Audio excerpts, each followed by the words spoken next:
Alright, and we are back to watch Ketroc lose yet another game. This is actually a tournament I joined. It was just for Diamond League opponents. I found it somewhere online. I thought, hey, this might be fun.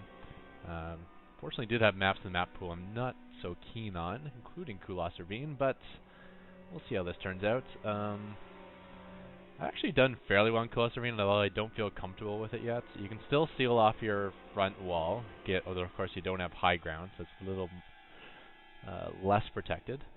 And then you can still do the fast expand. You can go here, but I hate this base just because, you know, they can abuse it from the high ground. They can come blowing through here to get to the high ground or come in the back door. You know, there's one entrance here, there's another entrance here. They can bypass it completely by blowing through these two sets of rocks to come in your main base. So I actually like to go fast expand right to the high yield. And the other option is you can float over to your high ground expansion here, and with destructible rocks, you don't actually need the planetary. But high yield's pretty awesome too. So, anyways, do my typical build order. Supply depot at the front. You can actually seal off with just 2 buildings on this map, which is a nice little bonus. So I can build my engineering bay wherever I feel like it. Protoss is scouting the wrong direction, so I'm going to be seen late. But I don't really mind getting caught early in this build, just because it often confuses my opponents. Although I don't like him to know where my fast expand is, because sometimes this can stay hidden for a long time. You can get them overconfident thinking I'm one basing, and meanwhile not knowing that I got a gigantic economy on the way. The Cyber Core going up from Succinct here. This is actually, I think it's his like somewhat well-known player. I think he has his own stream and a decent amount of viewers, like live stream, so I guess he's a good player. He seems pretty high-ranked diamond. And going Zealot Stalker to start.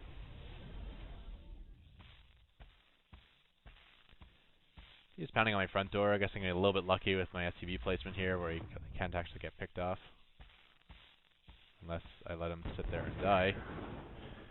Whoops. Oh well, at least I got the barracks down. Same time I do have my my planetaries done, and once he's vacated the premises here, it's probably a good time for me to move out my Maynarding SCVs. Don't want those to get spotted. So the Zealot does find my expansion. I'm not sure if that was intended or not. A little payback on that probe there.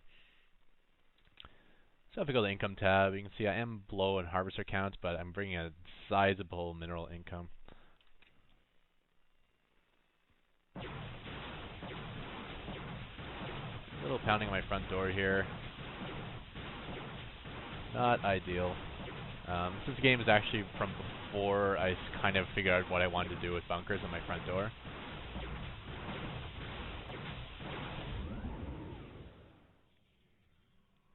So he does pull back. I do have a bunker down, so I think worst case scenario I just have to float this barracks out, but I think we're almost getting to the point here where I got an army big enough to actually challenge them straight up. Nice little proxy pylon from Protoss in the corner here. And setting up his own expansion. Actually, it's already down.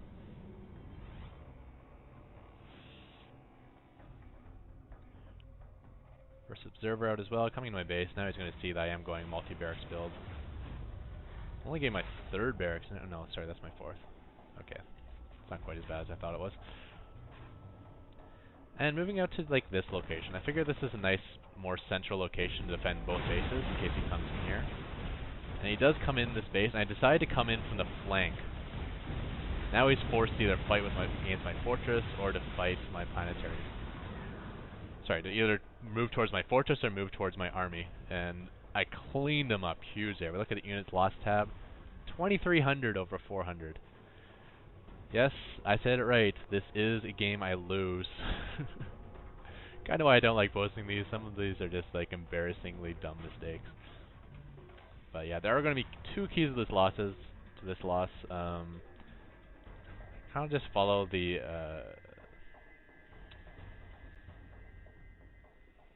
I'm going to follow what's going on right now, and then we'll review after the match, and I'll show you where I think I made my mistakes.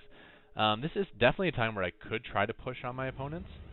However, I decided, even though I took out his army, I kind of want to wait for medevacs. You know, I did stim up, and I got some low health units.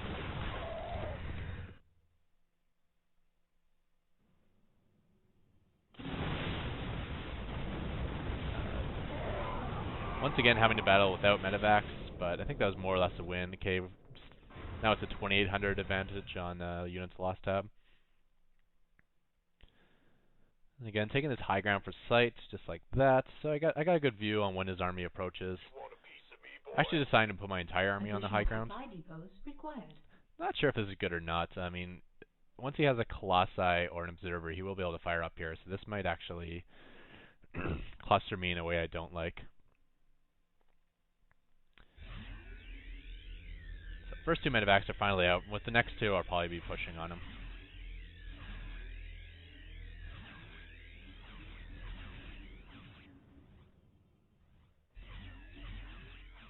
Observer is nearby though, so he knows exactly what I have. And that's 4 medevacs.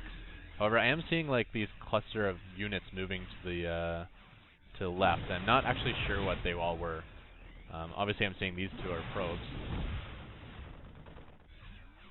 But I decided to send out this small force here of, let's see, 6 Marines, 5 Marauders, and 1 medevac. So I'm not sure what I'm going to find out here. You may have defenses. So I was just trying to select a size to send out. It was hard to choose. And now I'm actually going to get clustered up in here. Not the best force fields ever, but still I get stuck on this high ground. And these Colossus are perfectly safe from me. And having split my force, I lost a major portion of my army there.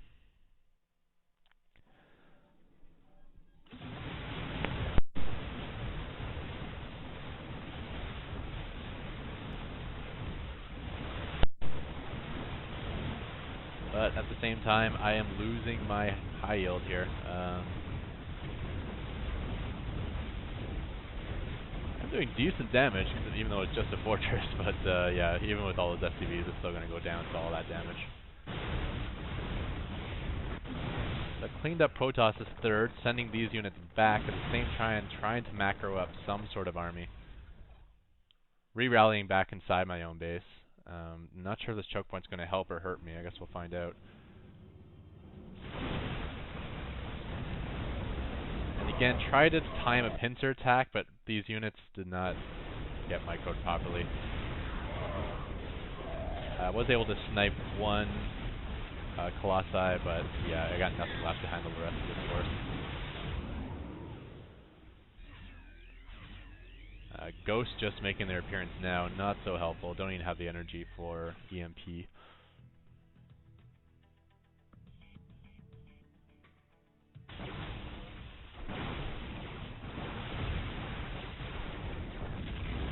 Losing production barracks, and here's where I'm going to try to attempt that pincer one more time. Vikings get focused down very quickly, so they're not able to do a whole lot of damage. Ghost should almost be ready to EMP. Do snipe the Colossi. There's an EMP.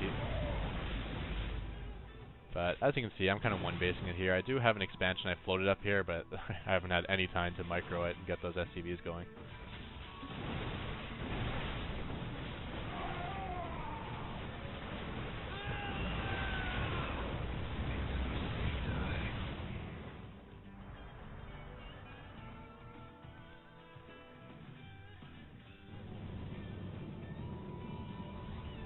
Protoss warping in another 6 units. That means he probably has about 6 gateways. Let's check his hotkeys here. I guess he doesn't have hotkeys for warp gates because you can just press W for that. It doesn't work in this game. Let's see, 1, 2, 3, 4, 5, 6, 7 warp gates he's got in the field.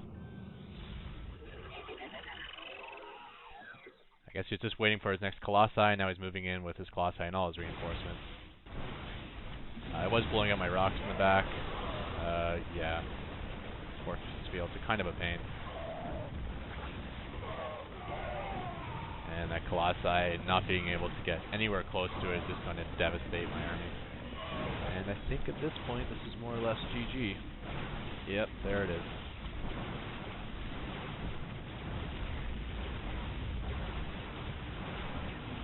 Alright, so let's review what went wrong this match. Let's go to maybe the 10-minute mark.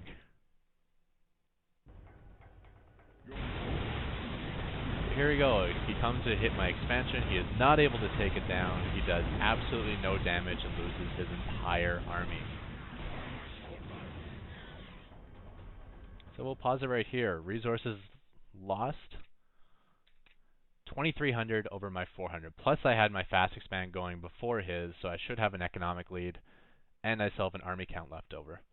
Now you can see I'm mostly in the yellow and orange and reds. I don't mind the fact that I didn't go for a fast counter, but I could still try it. I could come in, stim, see if I can kite these guys. However, I don't have my concussion shells yet. Realizing how important concussion shells is, I might start doing that much earlier. So counterattack was possible, but I still say my option to stay back and wait for medevacs isn't bad either, because I can just compound my advantage. You know, I already have an army lead, and then once I get them healed, I'll still have an army lead in a full strength army. Plus I might have like ghosts or like higher upgrades out, and I still have the economic lead. Or do I have the economic lead? Look at the resource tab. Protoss has 45 harvesters, I have 30. Okay, maybe if he was chrono boosting hard, he should be a little bit ahead, but I think I should be at least at 40 harvesters here, and with my command center being down very quickly, it's usually not that hard to keep pace with Protoss. So somewhere in this game, I stopped making SCVs. I mean, I think I was a little bit out of practice when I came to this game, so I guess I cut my SCV production for no reason whatsoever. So this advantage of like having killed 2,000 units worth of army from him is not going to be visible in the fact that my income's so much smaller than my opponent. Let's see what it evens out here. I'm going to even out to about 1,000, where I really could even out to, with a high yield, I could be at 1,500, no problem, if I had a proper saturation. So I think this is definitely what probably lost me the game the most, is just having my economy so small. 30 for harvesters, I should be at close to 50 at this point. This is so ridiculously bad. Next has got to be my decision to split my army.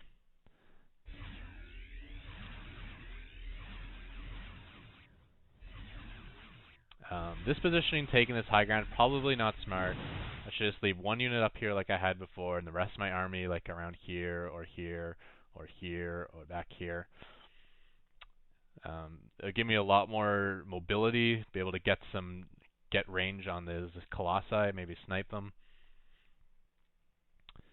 So coming up here was bad. This was also a very poor decision. I did not see what was moving out this direction. Was he sending an army out that way? I didn't know. So I didn't know how much to send to take out this expansion out here. Because I definitely saw some probes, so I knew there was probes that direction. But I didn't know how much to send. So instead of sending a little or sending everything, I just said send like an in-between amount. And that was just dumb. Either send everything just so I have the strength in my army. You know, that does leave me open to counterattacks, but at least my major army won't get picked off. Or just send out a small recon force, and if you find like an expansion, you can snipe the expansion as there won't be any units there. So I sent out too much of my army, leaving too pitiful amount here, and in combination with not having an economy, I just got massacred, and this is basically a good game right there.